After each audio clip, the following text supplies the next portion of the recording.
জ্ঞানপীঠ বঁটা বিজয়ৰ বাবে অসমৰ ৰাইজৰ হৈ অভিনন্দন জনালোঁ। তেখেতৰ পৰিয়ালৰ সকলোৰে লগত খন্তেক সময় কটালোঁ আৰু এইটো আমাৰ সকলোৰে বাবে বিশেষকৈ অসমৰ ৰাইজৰ বাবে এটা গৌৰৱৰ মুহূৰ্ত, এটা বিৰল সন্মান তেখেতে জাতিটোৰ বাবে কঢ়িয়াই আনিছে।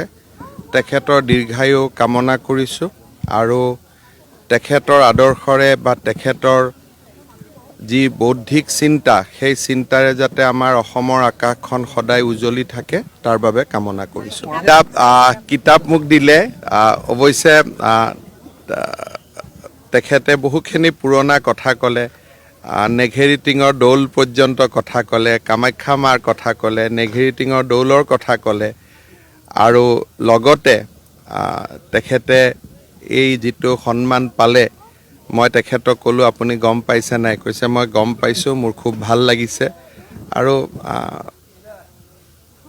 তেখেতৰ কথা বতৰাত যিখিনি মোৰ আগত কথা বতৰা ক'লে তাতে এতিয়াও তেওঁৰ যিটো সাহিত্য সেই সাহিত্যৰ এটা সম্পূৰ্ণ প্ৰকাশ এতিয়াও মূৰ্তমান আৰু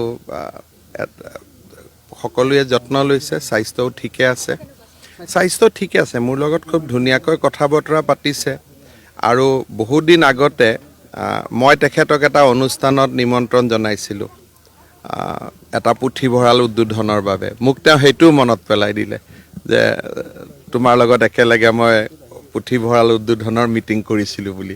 গতিকে ইমানখিনিলৈকে মনত আছে যেতিয়া ডেফিনেটলি ভাল, মানে মইতো খুব ভাল লাগিছে যে যথেষ্ট ভাল অৱস্থাত আছে।